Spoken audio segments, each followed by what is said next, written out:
گزرے وقتوں کی بات ہے، ایک غریب آدمی اپنی غربت سے تنگ آ کر سفر پر روانہ ہوا تاکہ کچھ کما کر اپنا گزارا کر سکے۔ سفر کرتے کرتے ایک ملک میں پہنچ گیا۔ راستے میں اسے ایک حکیم مل گیا جو راستے کے قریب ڈیرا جمائے بیٹھا تھا۔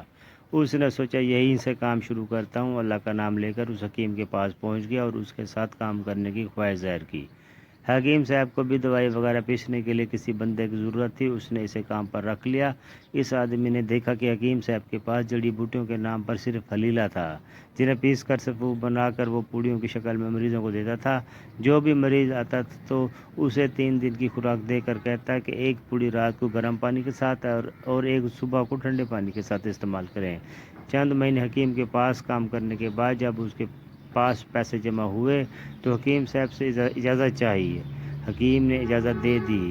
اسے کوئی اور کام تو آتا نہ تھا، اس لیے ان پیسوں سے پیسنے کا سامان اور ڈھیر سارا حلیلہ لے کر کسی اور جگہ ڈیرا جما لیا اور حکیم صاحب کی طرح حلیلہ پیس کر بیچنے لگا۔ خدا کا کرنا ایسا ہوا کہ بادشاہ کی بیٹی بہت سخت بیمار ہوئی۔ شاہی حکیموں نے بہت کوشش کی لیکن شہزادی کی طبیعت بحال نہ ہوئی اور دن بدن خراب ہوتی چلی گئی۔ نوبت یہاں تک پہنچی کہ ہر وقت بے ہوشی کی حالت میں رہتی تھی۔ بادشاہ شاہی حکیموں کی ناکامی دیکھ کر ملک کے دوسرے نامی گرامی حکیموں کو علاج کرنے کے لیے بلایا لیکن کسی کا بھی علاج کارگر نہ ہوا۔ آخرکار بادشاہ نے اعلان کیا کہ جو شہزادی کا علاج کرے گا تو اسے آدھی سلطنت کا وارث بنانے کے ساتھ ساتھ شہزادی سے اس کی شادی کرائی جائے گی۔ ملک سے باہر کے حکیموں نے بھی بہت کوشش کی لیکن شہزادی کا علاج کرنے میں ناکام رہے۔ ایک دن سپاہی بازار میں گھوم رہے تھے کہ ان کی نظر اس نئے حکیم پر پڑی۔ اسے پکڑ کر بادشاہ کے پاس لے گئے۔ حکیم صاحب کے اوسان تو پہلے ہی خطا ہو چکے تھے۔ جب پتہ چلا کہ شہزادی کا علاج کرنا ہے تو رہے سہے اوسان بھی خطا ہو گئے۔ مرتا کیا نہ کرتا کہ مصداق جیب سے پوڑیاں نکال کر تاکید کی کہ 3 دن تک ایک پوڑی رات کو گرم پانی اور ایک دن کو ٹھنڈے پانی کے ساتھ پلانا۔ اس نے جان چھڑانے کی کوشش کی لیکن بادشاہ نے اسے اجازت نہیں دی۔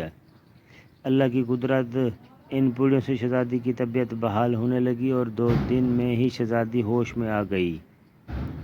بادشاہ نے اس نئے حکیم سے بہت خوش ہوا۔ ملک بھر میں منادی کرا دی کہ ہفتے بعد شہزادی کی شادی اس نئے حکیم کے ساتھ ہوگی۔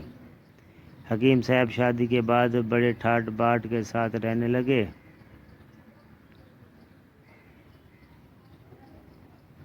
ایک دن بادشاہ کو اطلاع موصول ہوئی کہ پڑوسی ملک کا بادشاہ حملے کی تیاری کر رہا ہے۔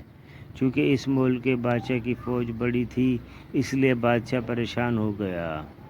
ایک دن وہ بھی آیا کہ پڑوسی ملک کا بادشاہ اپنے فوج کے ساتھ پہنچ گیا اور بادشاہ کو جنگ کرنے یا ہتھیار ڈالنے کے لیے کہا۔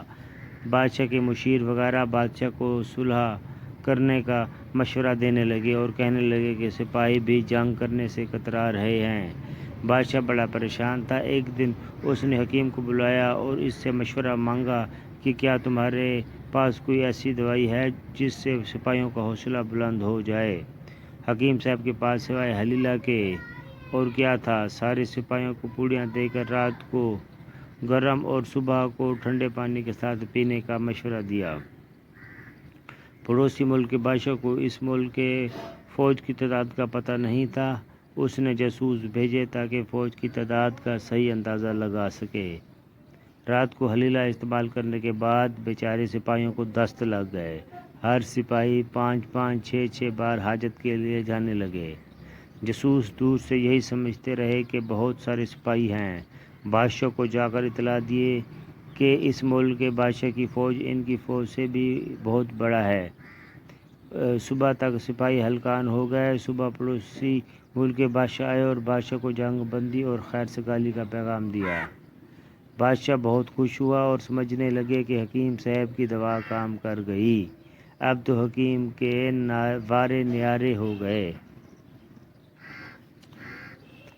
بادشاہ نے ایک بہت بڑے جشن کا اہتمام کیا جس میں پڑوس ملک کا بادشاہ بھی تھا۔ بادشاہ نے دوسرے بادشاہ اور اپنے مصاحبوں کے سامنے حکیم صاحب کی تعریف کرنے لگا۔ سارے لوگ حکیم صاحب کے کارنامے سن کر اس کی تعریف کرنے لگے۔ حکیم صاحب شرمندگی محسوس کرنے لگا، برداشت نہ کر سکا اور ایک دم اٹھ کر بھاگنے لگا۔